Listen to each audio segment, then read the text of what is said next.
Hey guys, and welcome back. This is Chosen Architect, and today we are going to be making the Dark Lord happy. That's right, we're getting into a magic mod, so I hope you guys are ready.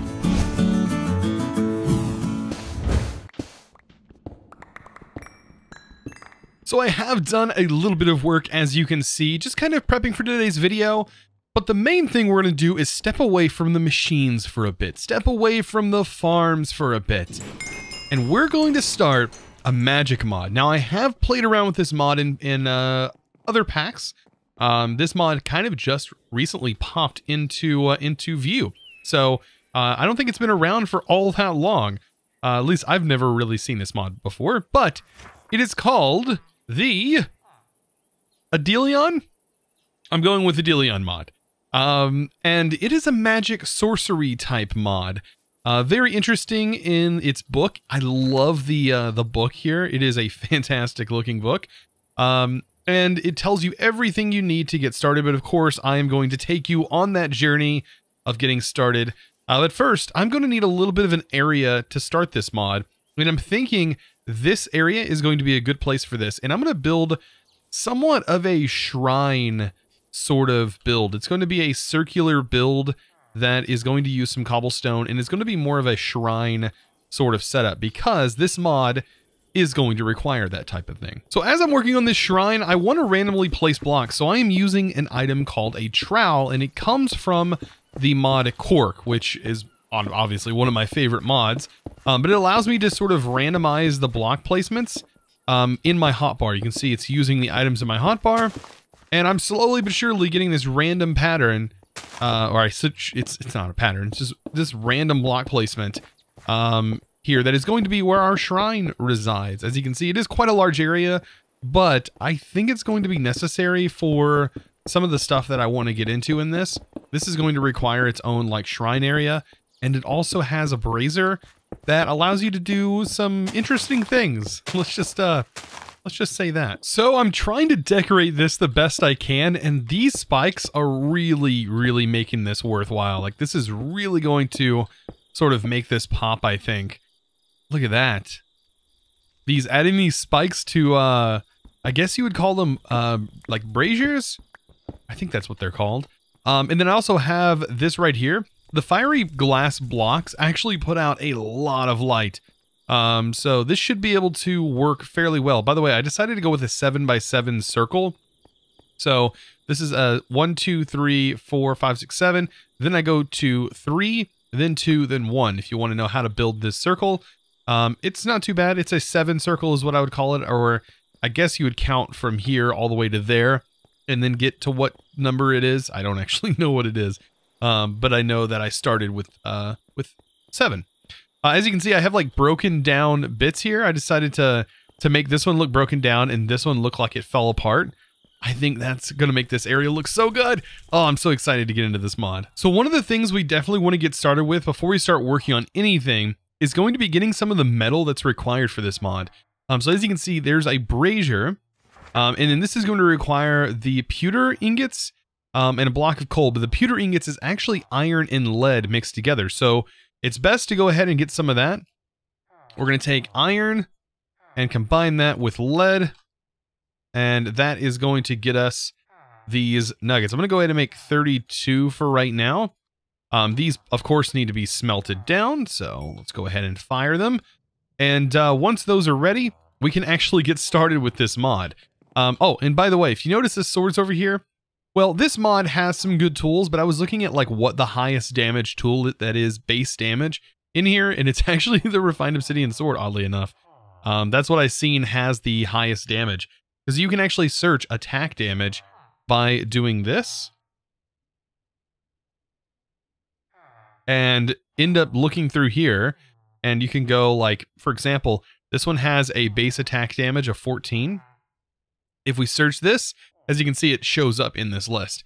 So that's just an interesting way that you can actually use JEI to help find high damage items if you want. Of course, we still have a diamond sword that I've been using, but hey, the Refined Obsidian, something to go for, even though it's going to require a bit of mechanism. So why do we need this brazier? Like, why do we need this thing? And also, or brazier, why do we need this stuff? Like, what are we going to be using this handstone for for example?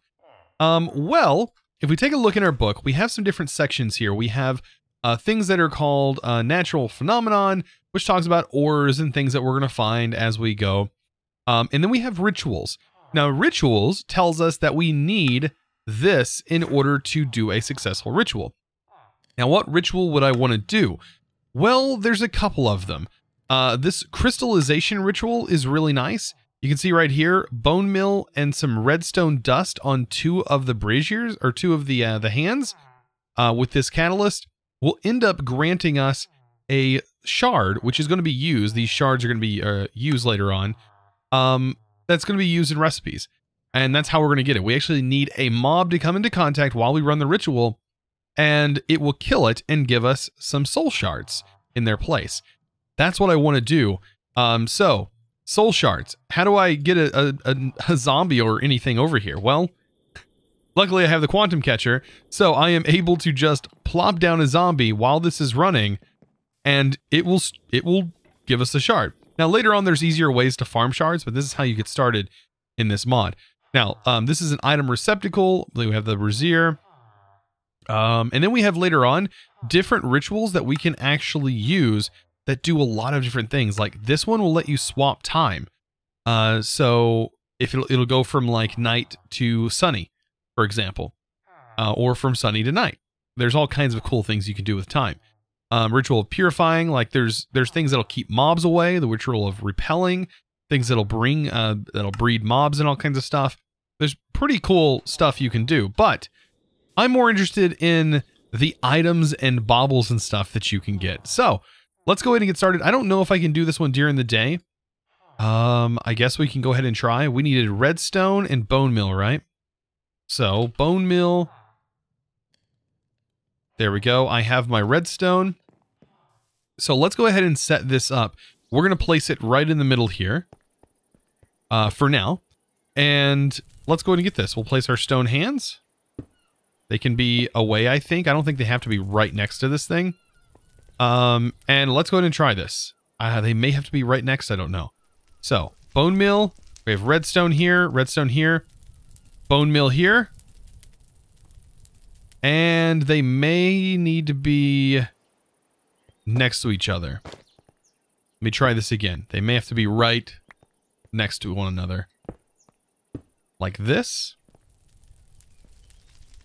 And it might have to be night in order to activate this. It's probably got to be nighttime. Nope, I'm completely wrong altogether. You have to light it with flint and steel. I forgot about that. Okay, so when it goes up, place that there. And that should kill the zombie, just like that. And as you can see, we get ourselves some soul shards. Wow. My speech is just going out the window. So yes, we can do that over and over again to grant ourselves some of these shards. Now, later on, they're going to be used for different trinkets and things. But there's something else I kind of want and need to get into. And that is going to be, I believe, is it Artifice. So, the Crucible is a big part of this mod. And also getting into the Magic Workbench. All of this is going to be required in order to make things like the Reaper Scythe, for example. You can see this is going to require Tattered Cloth, and also the Unholy Symbol, which we haven't fully learned how to make the Unholy Symbol yet, I don't believe. That's because technically there's some stuff in here, as you can see, that we just don't know yet. So how do we get started in learning like what we need to do to get started? Well, we technically need to give this book to a witch. Yes, we actually have to throw it on a witch, and that's how we're going to get started and unlock some new things in this book. Now, luckily, we do have the Comforts mod in here, so with the Comforts mod installed, we can actually skip day and force it to night, believe it or not. So all we need is the hammock, and go into Comforts and grab ourselves a rope and nail. And all we got to do is have a little bit of logs, a couple of logs, and we can set this up outside. I'm going to set it up right here. We need a 3-block gap. 3 block or 4 block gap, actually. Yeah, we need 4 block gap, I believe. Just like this, and it needs to be at least 2 tall. I'm going to go ahead and cap it like this. And then all you got to do is put the rope and nails here and here. Make sure nothing's in the way.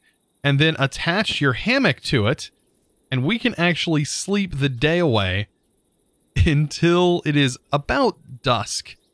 And that kind of pushes daytime forward so we can get to night faster. Now, with it being night, hopefully we can find a witch. Now, it's not always the easiest thing to find is a witch.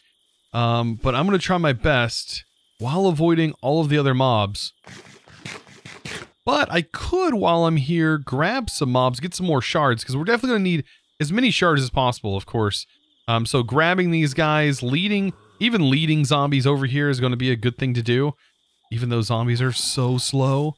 But getting them over there, I dug some holes so I can place them in holes, pretty much staging them to be killed, which is a good way to go early on, I think. So when you get a couple of mobs in a hole, of course, do the same ritual, just like this. And they're surely going to pop and give you some soul shards. Look at that. Perfect. And of course, make sure to get yourself out of these holes. I have spotted a witch, but I have a creeper in the way. So hopefully I can get over here to this witch. And all I gotta do is toss this book at the witch. And she's gonna pick it up. Give it a gander. And go, hey, here's you some new stuff. And we just unlocked the Wicked Sign. So we now have something that was unlocked in our book.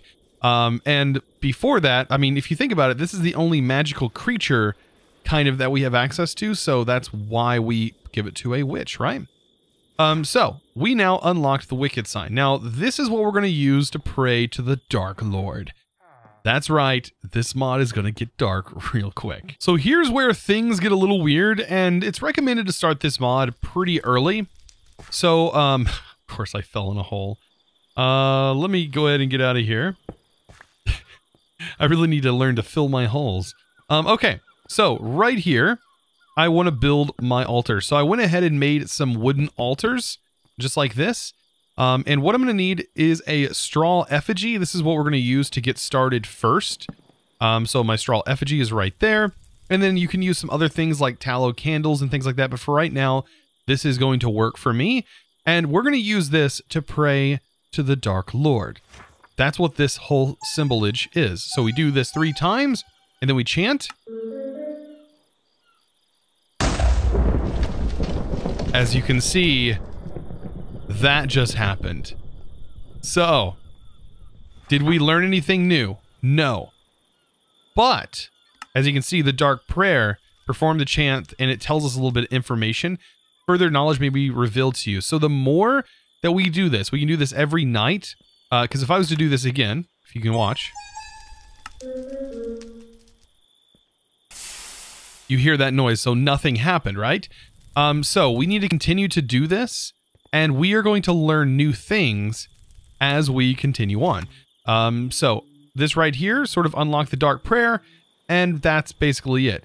Now, there are a bunch of other stuff you can do while you work on things, but as you can see, it tells you here, you can use altar lighting. All of this stuff helps increase the power of learning. Signs and chants. It talks a little bit about the straw effigy. Later on, we'll unlock a better one. Same with our altars. They also have altar skulls. These all help. So if you put skulls on there, and then herbs, all of these things also help power up this altar. Right. So, really cool, huh? Okay, so that is just a small amount of things that is in here. Let's go over the artifice, because I think the Crucible recipes and stuff are really, really important. So if you're familiar with Thaumcraft, the old school mod, you might reminisce here with this Crucible. So all you have to do is place a Crucible on a heated block or have fire underneath it or something like that. I love magma blocks because they don't catch anything else on fire. But you're going to need this, and you're probably going to need yourself some sort of infinite water source. I think this works here. So if you place water here and water right in front, technically you have water in front of this, I guess. Actually, I should probably move this. Not actually liking that there. Anyways, just having water nearby, right? That's all you need. Just some water nearby. I'm gonna go ahead and place it over here for right now. And look, you can even technically make it design looking like the water is flowing if you really wanted to. So place that there. Perfect. You can place it in here. And it looks like this whole area kind of is flooded. So place water in here, and then you're going to notice it's going to start to boil after a certain amount of time. Inside your book is going to tell you all kinds of stuff. You can see the boiling's happening. You got the steam coming up. This book is going to tell you all about everything you can make. And the main thing that we need to make right now is arcane gold. But later on, we need to make soul gems.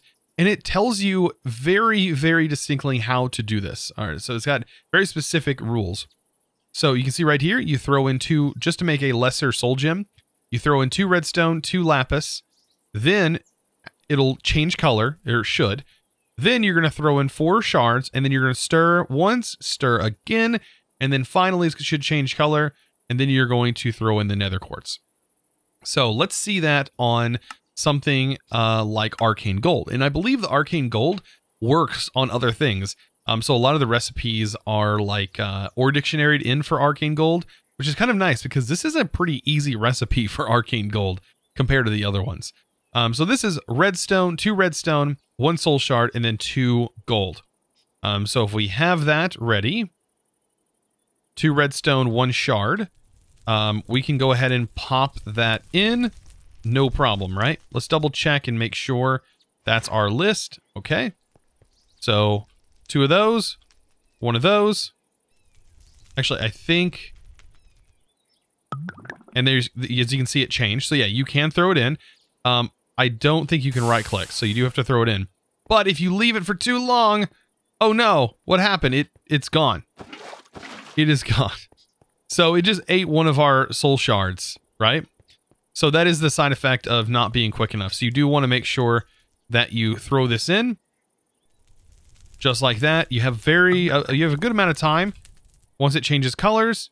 And then, as you can see, we get ourselves some arcane gold, which is super nice, right? So what can we use this arcane gold for? Well, we can make ourselves a goblet, and there's several other things like inlays and things like that. But I think what I want to do is I'm going to sleep through this day.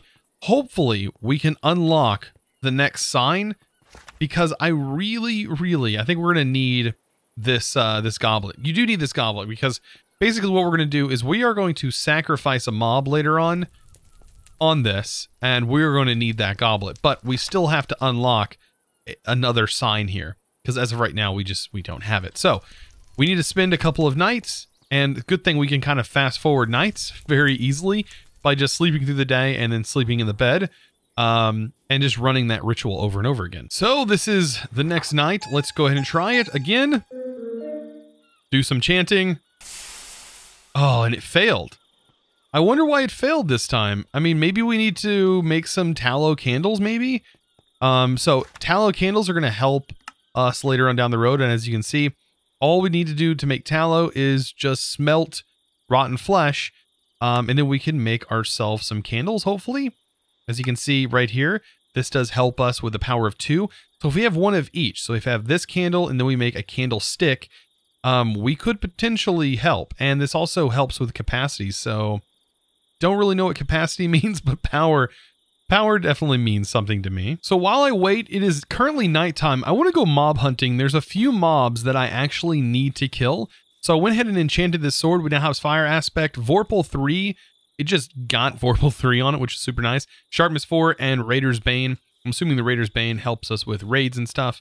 But I'm more interested in some... Ooh, I'm not. I wasn't ready for this. I probably need to make myself a shield. Yeah, that's probably a good idea, since there's little baby skeletons that I wasn't prepared for. Ooh, right here is actually one of the mobs, which is called a Wrath. And if we get lucky, it's going to drop a tattered cloth, and I'm actually after that said tattered cloth. I don't know how lucky I will be on getting it. By the way, I might as well take advantage of this too. Look at this, a zombie raid. Uh-oh. Got a baby zombie over here. Hey, so finally, this is like my third time doing this on a night. We actually unlocked the blood sigil right here. So we learned a little information about it, as you can see. Now, I believe that we have to kill something next to it, like a sheep or something like that, or a cow. We can really kill, I think, an animal next to this, and it's going to fill up our little cauldron. Actually, we should probably just kill a chicken. That'll be super, super easy to do. So if we kill a chicken near this goblet that's over here, we should be able to unlock that. There we go. You can see it's full of blood. This is the next one. So now I should be able to run this. And if we go here, and we take a look at our knowledge, sacrificing an animal, you can see this right here, perform the chant, and the goblet's filled with animal blood. Sacrifices are highly valued and may be only performed once a day. So now we have two things that can be performed. So it's this, this, and this. Ooh, so I guess we have to wait till the next day, maybe, in order to be able to do this, since we just unlocked this knowledge. But did that unlock anything else? We have the soul enchanter. I don't know if that was there before. Inlays. Okay, so we still are learning stuff. Oh, I don't think we've learned anything new yet. By the way, I did end up getting some of this. Some of the wrath drops. The tattered cloth. But nothing else. So this recipe right here is making lesser soul shards. It's kind of, it's going to be kind of confusing to a lot of you, but I want to try and do this. So 2 redstone, 2 lapis. It's going to change. There we go. And then 1, 2, 3, 4, and then 1, 2 turns on that. And then toss that in. And as you can see, and you have to do it just like that. It is difficult to time that just right. You have to be pretty quick with it, especially on those turns. And if you miss those turns, you will not get yourself a lesser soul gem. So I am currently making up a potion of instant damage that is going to be required for something that I want to make, which is this amulet. Sanguine? I think that's sanguine amulet. This thing sounds really good. It's going to basically store hearts for us, and then when we take damage, it's basically like giving us extra hearts. So for this, we need a potion of instant damage. We're also going to need a diamond, and we're also going to need that lesser soul gem that we just made. And we're also going to need a little bit more stone, because we are going to need more stone arms. As you can see, we need 1, 2, 3, 4, 5, 6 for the reagents. And yeah, that's going to... And we also need a basic... I'm kind of confused, actually. Do we need the potion of harming to be tossed on us, or do we throw the amulet? Now, it doesn't currently tell us that we need a necrotic focus, but according to the way this looks, and looking at the book, it almost seems like we are going to need this. It looks like a skull that's hugging the item. I'm pretty sure we're going to need a necrotic focus. Like, I am 100% believing that that's the case. Along with that, we, of course, need 6 of the hand stones, and that should complete the ritual. I'm hoping we can do this without unlocking that knowledge. Thanks to JEI for kind of pushing this forward. That should be everything we need, I think. By the way, while we're out here, we should probably go ahead and try that ritual again, and let's see if we can do it.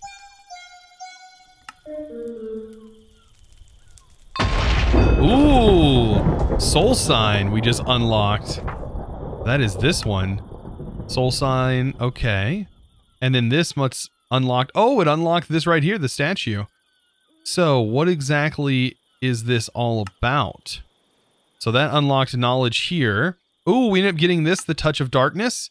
So the Dark Lord has granted you the ability to touch certain items with dark power to perform the above chant while looking at certain dropped items. Okay. Okay, it says when cast on a pewter inlay, the inlay will be transfigured, taking the form of an unholy symbol.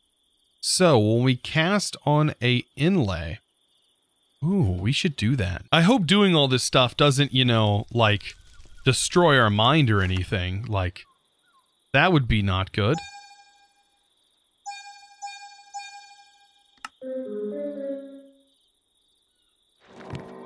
Oh, it's kind of cool. The good thing is now that we know how to make this, I can actually make the scythe, and this right here harvests souls. So that is going to make things so much easier. Oh, and we can actually craft this thing. Let's make this bad boy. I think it was like this with 2 sticks. We have this in the top, 2 souls, and last but not least, the tattered cloth. Or is those special sticks that I was looking at? This right here, where did it go? No, that's... Oh, the sticks are in a different configuration. Ah, I had this almost completely in my memory. Oh, just missing that one thing. Okay, so, bam, Reaper Scythe. Oh, this bad boy is going to be harvesting some souls today. Like, let's see if it works on these guys. Oh, it drops it. Yes. Oh, this is definitely the way to go. I wonder if we could, like, mass farm these souls from our farm we have in there. That could be a thing. So at this point, I have almost everything ready to go. You can see I have this item in here. Everything's plotted where it should go. The only thing it tells me is right here. It says we need 20 hearts worth of living creatures. 20 hearts. So 20 hearts worth of living creatures. I guess we could do villagers. I have a bunch of villagers, so if I place some villagers down in this hole, like, we should be able to do this, I think. So when it says 20 hearts, I'm going to assume it means this many, right? Oh, that knocked off some of the hearts. So I'm going to grab another one just to be on the safe side. There we go. So just to make sure, because technically it counts 20 half hearts, not 20 full hearts. So if I place that in there, that should work. And now all I have to do is technically light this. And this ritual should work. Oh, I hope that that works on this item. Oh, this will be so cool if this works. Oh, it did take it.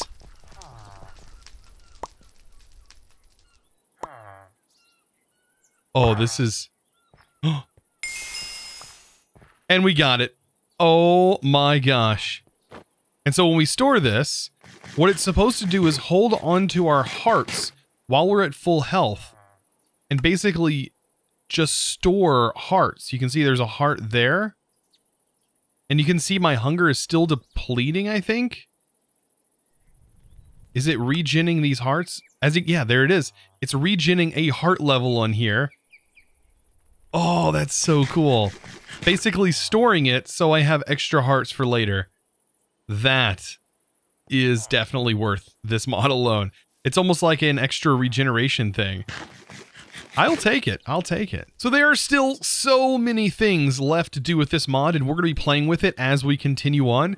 Oh man, this is super cool. But I do want to thank the sponsor of today's video. And that is going to, of course, go on sponsorship and get a huge thanks to David Ross. Thank you so much for your amazing support over on the Patreon. Guys, I really do appreciate you guys. If you're interested in becoming a Patreon yourself, of course, you can find that link down in the description below. Of course, that does grant you access to all kinds of cool Discord perks and also potential subserver access. So be sure to check that out. Guys, I hope you enjoyed today's video. Of course, if you did, be sure to click that subscribe button. If you haven't already, we're about to hit 410,000 subscribers. That is crazy numbers right there.